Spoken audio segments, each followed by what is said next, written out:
Bonjour Jean-Paul Béret. Et bonjour Edwige. Bienvenue sur la chaîne YouTube de l'Institut français de naturopathie. Alors on se connaît, on est amis, donc on va se tutoyer. Et oui. Je vais te laisser te présenter. Donc tu es coach en évolution. Voilà.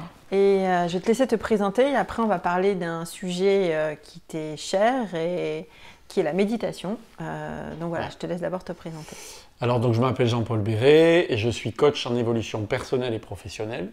Donc j'accompagne des gens sur de l'évolution, sur des changements de vie, sur des objectifs à atteindre, à la fois des particuliers et dans les entreprises, avec les collaborateurs d'entreprise, voilà, la demande des entreprises. Je fais ça essentiellement.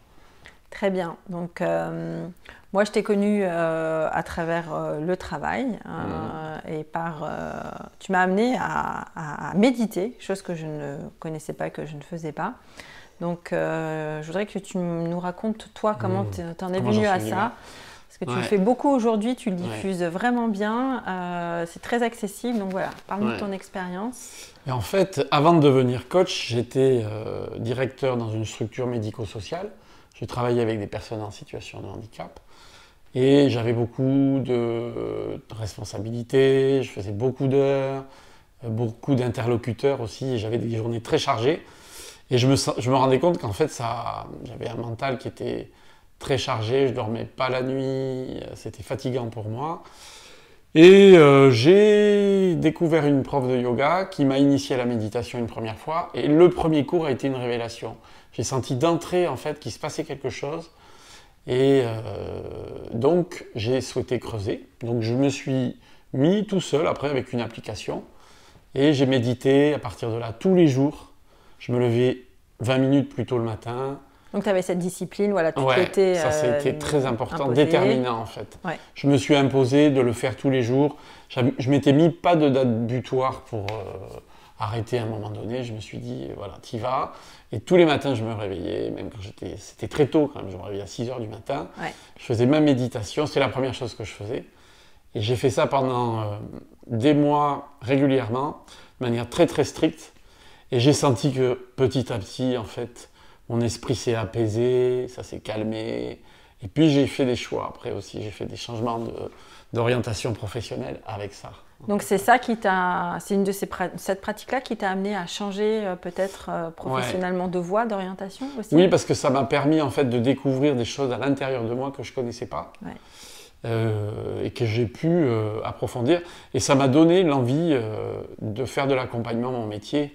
Ce que je faisais déjà dans le métier de directeur à l'APF, accompagner les équipes, les adhérents, etc. Et auparavant dans mon métier de formateur. Mais ça m'a donné vraiment l'envie de me détacher des responsabilités lourdes d'un dirigeant pour aller vers de l'accompagnement à plein temps. Plus individuel. Plus individuel, à mon rythme. Et de commencer aussi, moi, à transmettre la méditation. Ouais, voilà, c'est là que nous, on s'est rencontrés. On s'est rencontrés comme ça. Et en fait, ce que j'ai découvert à travers la méditation, c'est que ça permet de prendre conscience, en fait, de tout un tas de choses, notamment des choses qu'on a à l'intérieur de soi, c'est-à-dire des mécanismes, ce qui nous met en mouvement, ce qui nous fait agir, les pensées, la quantité de pensées qu'on a dans l'esprit et dont on n'est pas conscient qu'on les a. Ouais, ce mental qui est tout le temps en activité, tout le temps, comme je le dis souvent, voilà, ça fatigue beaucoup. Et comme je le dis souvent, on passe notre temps à naviguer entre le passé et l'avenir, à travers les pensées et les émotions qui vont avec. Donc le passé, c'est plutôt la tristesse. Je ne vais pas rentrer dans le détail là aujourd'hui, mais les pensées d'avenir, de futur, c'est la peur, le stress, l'anxiété. Qui est le trouble numéro 1 psychologique en France. Voilà. Donc cette anxiété, c'est en fait, voilà, on est toujours cette projection. C'est une projection, voilà, on se projette sans arrêt. Et dans les sociétés occidentales, c'est des mécanismes qui sont mis en avant en fait. Il faut se projeter, il faut penser à l'avenir. Oui, on dit toujours dans les entreprises ces fameux objectifs. Voilà, l'objectif, c'est les buts. Qu'est-ce que tu vas faire dans un an? Enfin, c'est des questions qu'on pose sans arrêt aux gens et dont l'esprit ne sait que faire en fait, parce que c'est trop loin dans l'espace. En fait. Et c'est une question et une information qu'on ne peut pas traiter, donc il va tourner en boucle dans l'esprit comme ça, et c'est ça qui va créer l'anxiété. Donc d'un point de vue pratique, toi, comment tu pratique ça justement, cette méditation? En fait, si on peut peut-être donner quelques pistes à ceux qui n'ont jamais pratiqué. En fait, c'est assez simple. Il faut se mettre dans une posture qui soit confortable. Voilà, on est assis, on peut être assis comme ça, relativement droit, avec les pieds sur le sol et les fesses qui soient sur le siège et puis le dos assez droit. Et puis on va commencer à fermer les yeux pour s'intérioriser. Et puis la première chose à faire, c'est prendre donc, des grandes inspirations pour calmer le corps, se mettre véritablement dans l'instant. Et puis tout de suite, on va commencer à prendre conscience du souffle au niveau du nez. Ça, c'est le premier. En fait, j'appelle ça le camp de base, mais c'est vraiment par là qu'on arrive, on se met à l'intérieur de soi. La respiration par le nez, donc ça part de là. Hein. Voilà, ça part de là, ça c'est la base. Donc on commence à prendre conscience du souffle par le nez. Et puis petit à petit, comme ça on appelle ça la méditation pleine conscience, notamment parce que quand on commence à méditer, on va prendre conscience des pensées qui commencent à arriver. Et donc dès qu'il y a une pensée qui arrive à ce moment-là, bah, c'est prendre conscience que la pensée est là et revenir dans le souffle ou dans le corps. Voilà, en fait, c'est ça que tu dis souvent, c'est vraiment revenir dans ce corps, se connecter à ce moment présent et à ce souffle, c'est vraiment se reconnecter au corps. C'est notre référence. Parce que le corps est dans le présent. Oui. Il ne peut pas être ailleurs, en fait. Les pensées vont se balader, en fait, dans l'espace-temps, alors que le corps, il est dans le présent. C'est-à-dire qu'à chaque seconde, le corps, il agit à travers ses fonctions, sa vitalité, et donc ce n'est que du présent. Et nous, on n'est pas au même endroit que lui. Souvent, les gens me disent... mais je ne suis pas là. Oui, on dit souvent que quelqu'un est déconnecté de son corps quand il est...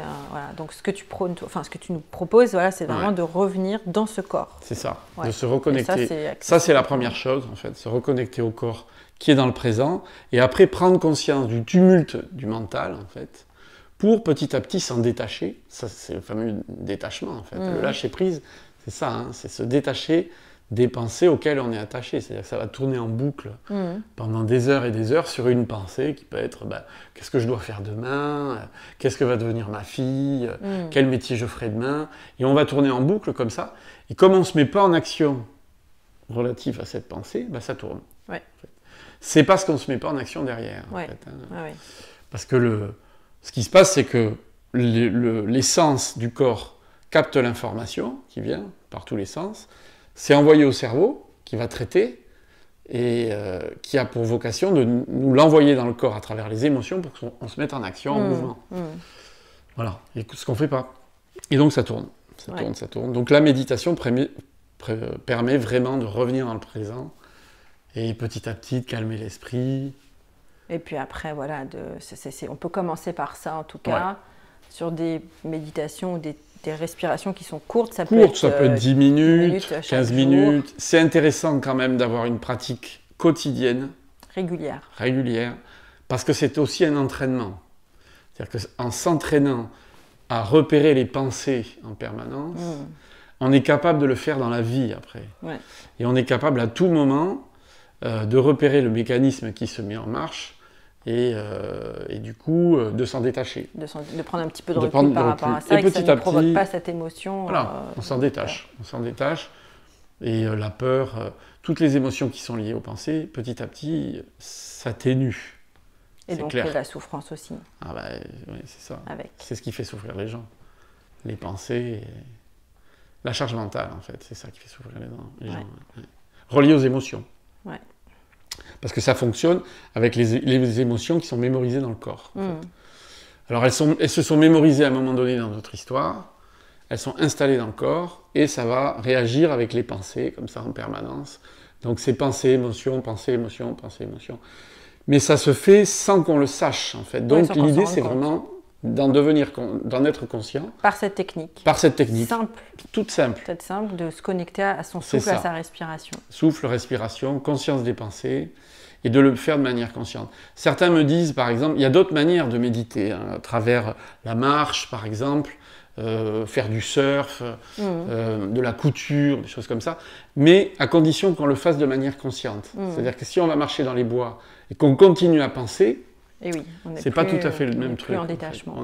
C'est ça. Parfait. Voilà, c'est quelques pistes déjà pour commencer à méditer. Donc, je rappelle que Jean-Paul, tu seras formateur de la formation de praticien de santé naturopathe de l'IFNAT sur un cours sur la méditation, justement. Voilà. Donc tu vas apprendre aux personnes, aux futurs praticiens, ce qu'est la méditation et vous pratiquerez ensemble. Et oui, Ils pourront sûr. comme ça après derrière eh bien, le diffuser, le transmettre au maximum. Voilà. Merci beaucoup Jean-Paul pour ta présence. Avec plaisir. Merci à bientôt. À bientôt.